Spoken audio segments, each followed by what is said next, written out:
Welcome to Engaged Company Culture, a podcast directed at you, helping you to stop the employee exodus in your organization. This podcast has 3 different types of episodes. First, you have tips, tricks, observations, stories, research from me, Dr. Catherine Weiberg of Profitable Alignment. Second, interviews with other consultants, other coaches who are here to serve you so you can learn other tips and tricks to engaging your employees, to stop the employee exodus, to consciously create and continue a company culture where people want to be and where they encourage other people to come to work and to become your customers. Third, I interview other business leaders who have engaged company cultures and want to share their stories. You might learn from them how they have applied principles of company culture to increase their employee retention, increase their profits, increase their productivity, and increase everyone's job satisfaction. Thank you for joining me. I hope you enjoyed today's episode. On today's episode of Engaged Company Culture, I get to speak with Åsa Rydhard from Sweden. She is absolutely wonderful. She is an award-winning international speaker with a master's degree in applied cultural analysis, also called MACA, at Lund University in Sweden. As a story designer and trainer, she helps executives, entrepreneurs, and other business leaders elevate their message and brand. She elevates experts into leaders using real, authentic stories about themselves. She runs the YouTube talk show, The Elevator. As we've been talking, she's elevating people, and the Pitch Like a Pro agency, which is found at pitch-like-a-pro.com. She and I are excited to talk about how managers need to understand that every person within an organization is an essential part of the organizational body. They all reflect the brand and create the story and the experience of the brand, kind of like a hologram, and we're going to have some fun with that. Knowing your brand's core story and how to use it to motivate all the employees will help managers to create momentum for their business and keep employees engaged and invested in the company. Åsa, I'm so happy to have you here. Thank you for joining me today. Well, thank you for having me. I've been looking forward to these conversations since we decided to have it. I'm so thrilled to be here. Thank you. Thank you. The feeling is mutual. I would like to know how you got where you are helping organizations understand and explain their brand stories to their employees and their customers. Oh, that was a huge question. If it's too big, then I can back it down a little, but. Yeah, it's a long story. So where should I start? What drives you to this? What got you excited about people's brand stories? Oh, well, as a matter of fact, I've always been excited about the stories behind the story for my whole life. I don't know. I'm born like this, actually. I'm very interested in what's really going on. Maybe it's my analytical side that I like to dive into things. And that's what my brain do all the time. You know, we like to weave stories, but I like to find out the story, actually. And that actually drove me to my master's degree. So before my master's degree, I was a pastor. I studied theology, and I worked in the volunteer organization. So I knew a lot about how people interact, what drives volunteers to invest themselves into building something, creating something, sharing their resources, you know, whatever, investing themselves in making things happening. And I also knew the power of story when communicating. well, when preaching, of course, but also in workshops and in the network of people. So when I saw that there was a master's training in applied cultural analysis that would help me to professionally and much quicker pinpoint what an organization needs, what an organization is thinking about, and how it's woven together of people, because a culture is a weave of people, right? And the stories they tell. I just had to go to that that training in the master's degree training, education, whatever. Forgive my Swedish sometimes. I love your Swedish.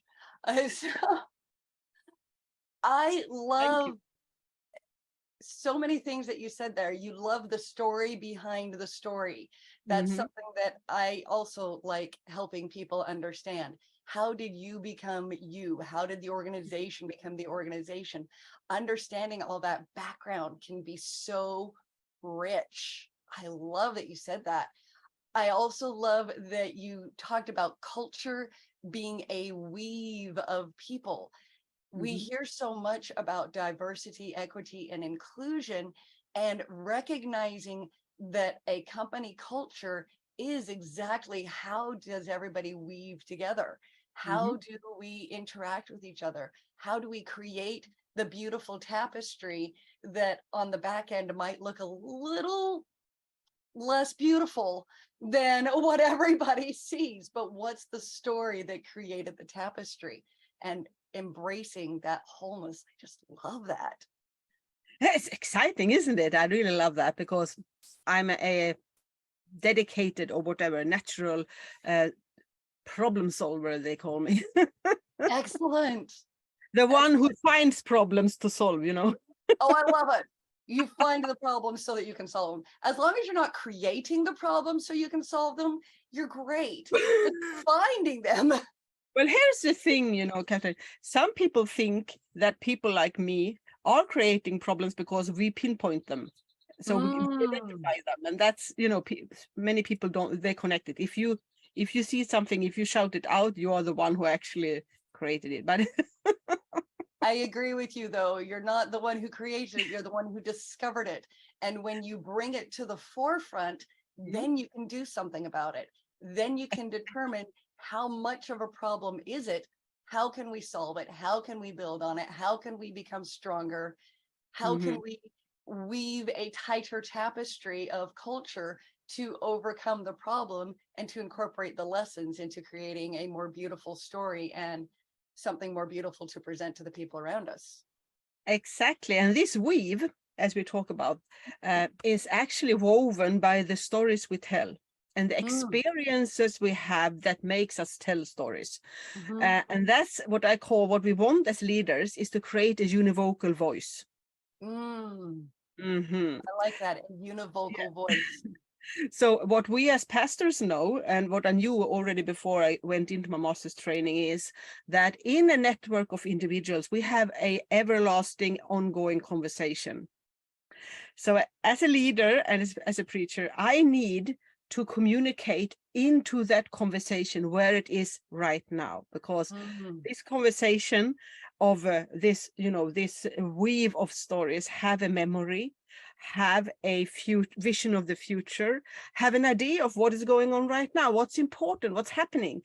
And as a leader, you need to hear what's going on in your network of individuals. And that is what we can transform immediately into other kind of organizations and into a business, bigger network also, to identify that network of and learn how to hear what's going on, where am I right now? I love it. Yes. And there's one more thing. Should I tell you? It's one more thing. Tell me. Because many people talk about branding. Are you guessing what I'm going to say now? No? I could guess, but I anticipate it's going to be related to the story. So let's have you share. Well, when we start a business or own a business, the first thing we do is that we talk a lot about, what I'm going to do, what I want to do, what this business is about, what is going to be called, what is the logo, everything about that things, right? Right. And the next step of our brand is, okay, everything is in place. I will go onto the market and say, buy me. This is my offer. This is what I have. But there is a third dimension of your brand, which you cannot control. You can only contribute to that. You can only affect it. Is that right? Affect, make an effect. You can, as I said, go into the everlasting ongoing conversation about you. That's your third dimension of your brand. What people are saying about you, your reputation. That's your brand. And that's the stories about you. So it would both be the story you tell and the story that is told about you. So that's where you talk about contributing to the conversation where it is right now. And I love that you said that and that you reiterated that. It's feeding into the constant conversation, not necessarily going back 3 steps or trying to jump ahead, but feed into where it is right now. Find out, where are we? What are we communicating to employees, to each other, to people who are on the outside looking in, to customers, to community, and what can we feed into that to enhance the story that we want told, so that how can we enhance the story? How can we spread the good stories? And how can we spark stories? Yes. Ooh, I like that. How can we start stories? Oh, spark. The spark. Spark. Forgive me. Even better. Yes. And better. Spark the stories. Mm-hmm. I love that. I love that. Another thing that you mentioned that really caught my attention is, and I admit I am going backward in the conversation a little bit, is you talked about driving volunteers to invest in themselves. Now, one of the reasons that this caught my attention, I admit, is because my doctoral dissertation was looking at volunteer organizations and making their leadership sustainable. And how can we encourage that volunteerism? And the reason that it intrigues me so is because volunteers aren't paid. But I believe that the same thing that invests a volunteer into an organization invests an employee into an organization. I would love to hear if you agree or disagree with me and what you have seen on that front. I agree, I think. And I would love to have her hear more about your research, see if it confirms what I've seen. We can absolutely do that, but a lot of it does come down to communication. Volunteers, in the research that I've done and in the research that I've studied, they like to understand the organization's culture and mission. They need to identify with it. This is also something I've seen with employees. They want to feel like they're not just a cog in the wheel, but somebody who contributes to the mission, and they identify with it.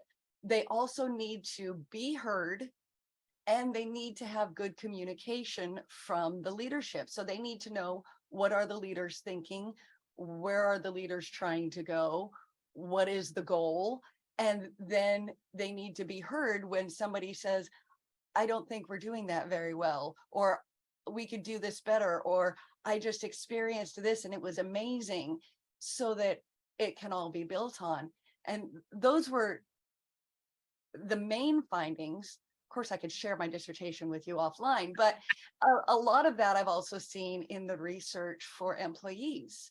Employees want to be valued. They want to know they're contributing. They want to be heard. They want their stories to be understood, and they want to be part of the story. It's more than just, I fill a job description and I sit in a chair and I occupy space. It's, I'm actually contributing to something that is bigger than myself. Yeah. Any leader that want employees that are truly engaged, thinking of their job, taking full responsibility for what's happening, who invest themselves in moving the business forward however they can in their own role, should know that this might happen if they give them exactly what you say. Mhm. But if they don't allow their employees to feel that they are autonomous and valuable co-creators of what's happening, they will not give autonomous co-creators of the business. Sorry, but that's that, right? You can't have both. It's true. It's Mhm. true. They don't feel like they're actually, I love that you use the term co-creators. If Mhm. they don't feel like they are co-creators, what is going to prompt them to create or to innovate or to enhance? But if the culture engages the whole individual and engages what that person can create, that strengthens the individual, it strengthens the team, and it just grows. It appreciates the value of everything. It does. And I've dived into some numbers, and I know that you have done the same about the new generations of experts, but I think this is actually applicable on every level to some extent. But the more professional on the higher level you are, the freer you are to make your choices. Mhm. And the new generations of employees, they don't value, first of all, money. Not generally, nope. They don't value, I want to work my off and do the grand career and everything around that. They are professionals because they love what they do. They love to study, perhaps to explore, to contribute, to feel like that they grow, that they are Mhm. actually doing something meaningful, Mhm. and that what they do matters, to put it short. And if they can't find that at a job, they will leave. It's true. Mm-hmm. It's true. I mean, here in the United States, since 2021, since I believe July 2021, more than 4 million people every month have been leaving their jobs for greener pastures. And the studies have shown it's primarily because they are either they don't feel valued or they don't feel like they're contributing. Yeah. And those go hand in hand. Yeah. So if you just should mention again, the reason for why people invest themselves and their money and their time and so on as volunteers is because they believe in they see a valued future in the activities in this organization. They want to co-create that future. They want to be part of that path or journey or activities or whatever that is creating something that they want to see happen. And they can, if they really, really believe in the importance of what is going on in the church or in some other club or society or whatever, if it's that valuable to them, they can invest they can go miles. Yes. Yes. And it's amazing what they can create. Mm-hmm. It's amazing.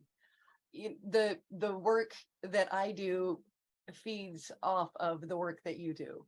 It is all about understanding and embracing the whole individual so that it's not just a job description, but it's to appreciate with full intent what a person brings to a job, to an opportunity, to an organization.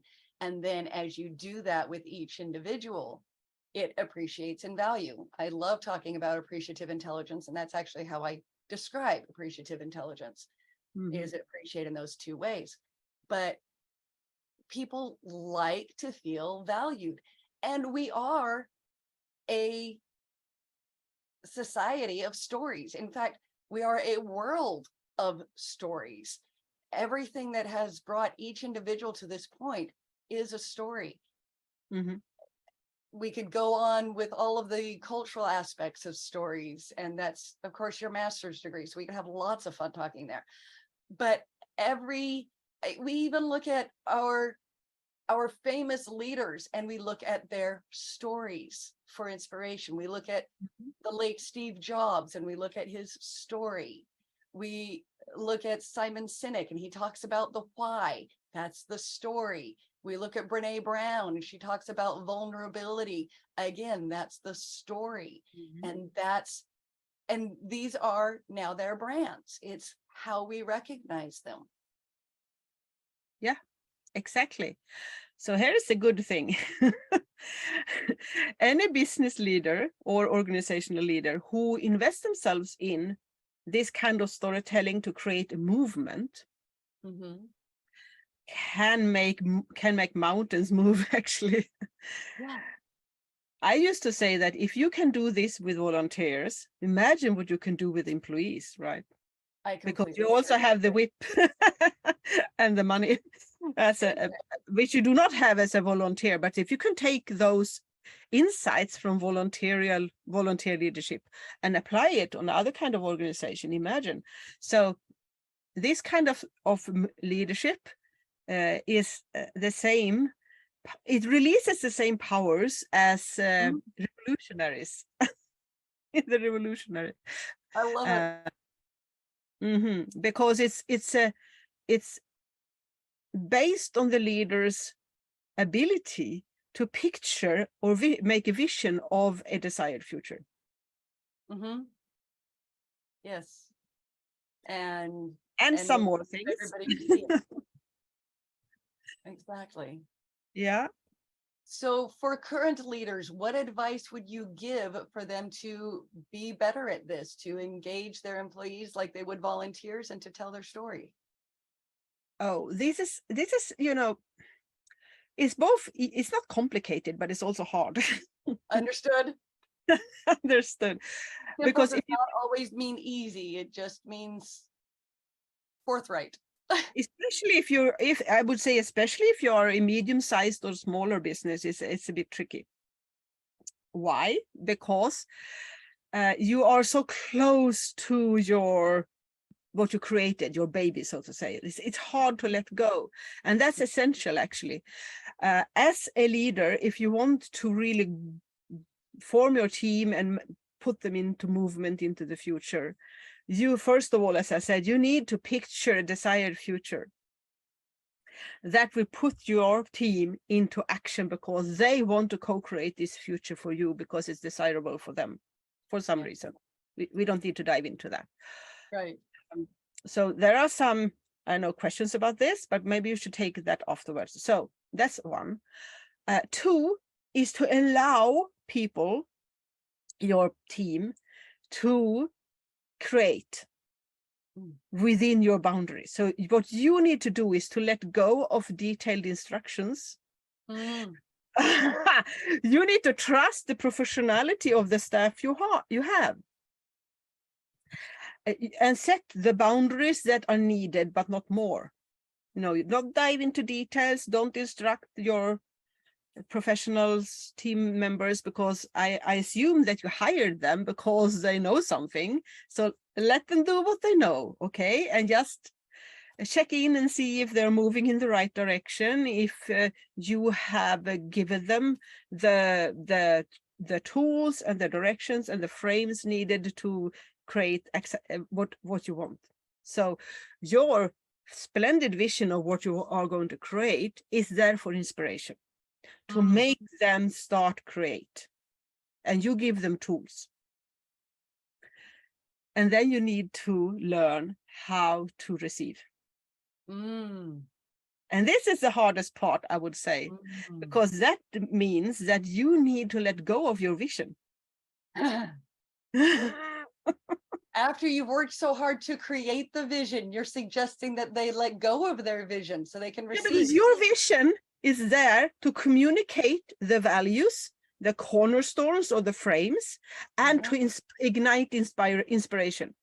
I like that. Yes. So they will start do things and create things. And then you need to let go of that detailed vision because they might come up with better things. Oh, I love it. So this leadership style is actually something you can find within theaters and fashion houses. Interesting. Not only in churches. No, that's fascinating. I would not have even thought of those two industries. But no, I found another person's PhD thesis about it. So, and they're quite right. I read it and I said, yes, this is what it is. So what does a fashion house do? Just to give that example.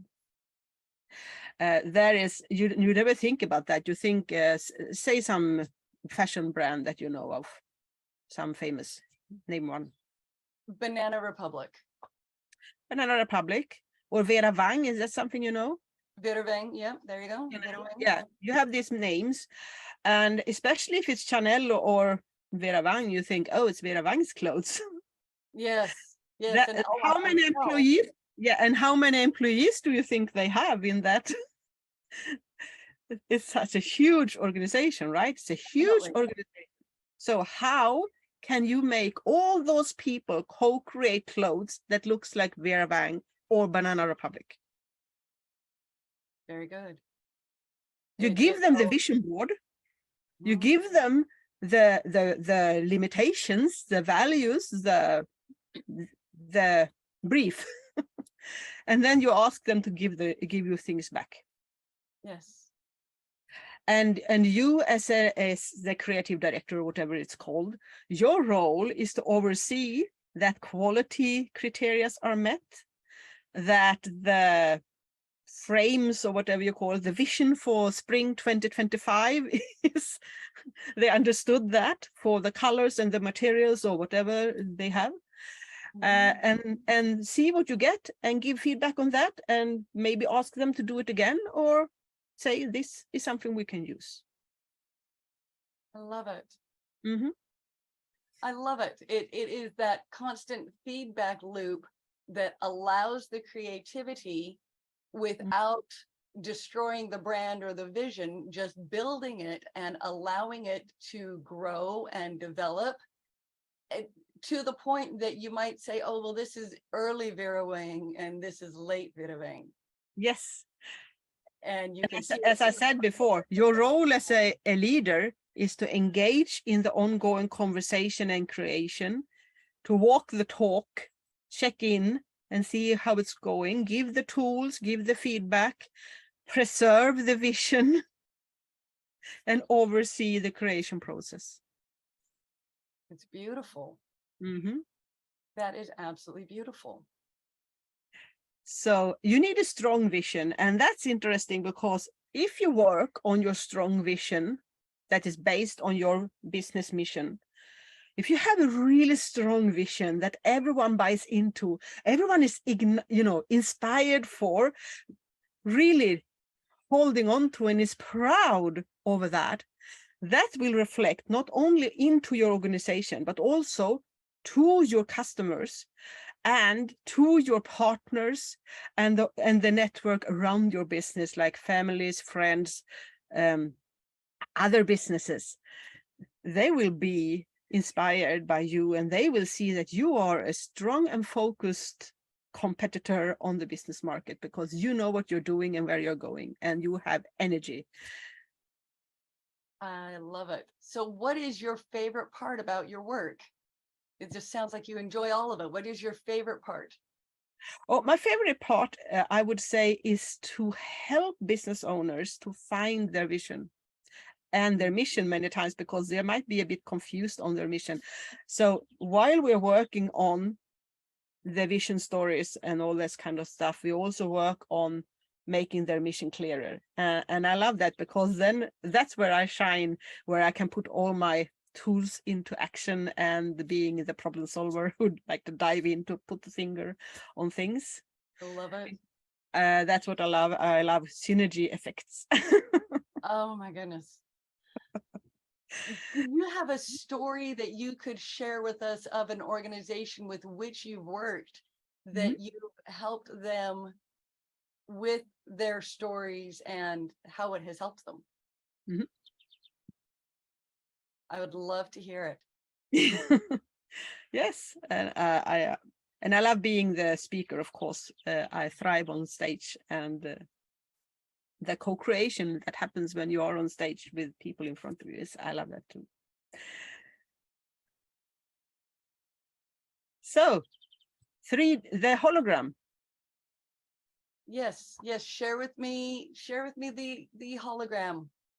I think approach. this is I think this is an important extra thing to actually once more press on the importance of understanding how everyone in your organization is of importance. I think this is what we will do, right? So by seeing your organization like a hologram, you will get a bigger respect for everyone that is within your organization. So maybe first I would explain what an hologram actually, how it works. Not everyone, I think everyone has seen a hologram. It's mostly it's a picture with all the dimensions, 3 dimensions in a glass statue or a piece of glass. So if you look at the glass, you can see a picture in it, and it's like a statue within the glass. You can see it from all, if you look from within, from underneath, you can see it from that angle, or if you look from the side, you can always see the whole, as if it was engraved into the glass, right? That's the beauty of a hologram. You do it with laser into glass. So what not many people think about is that this is a really complex built picture. If you break that piece of glass with a hologram inside, all the pieces will still have a view of the main picture in it.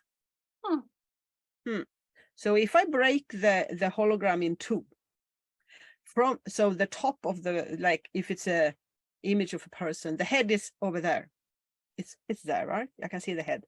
But if I take the bottom piece and look in this direction, I can still see a piece that there is a head. Because the whole picture is in every little piece of the object, the glass object.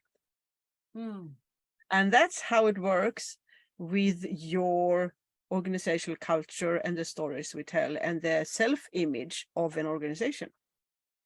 Every piece, every person that is a part of this organizational body has to some sort of view of the whole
Thank you for listening to or viewing today's Engaged Company Culture episode. I hope you have enjoyed the episode. I hope you have learned something and have something that you can apply today to engage your company culture and encourage your employees to enjoy work, looking forward to Mondays instead of only looking forward to Fridays. If you liked this episode, please share it with someone else you know. Also, like and subscribe to Engaged Company Culture anywhere you listen to podcasts. Thank you and have a wonderful day.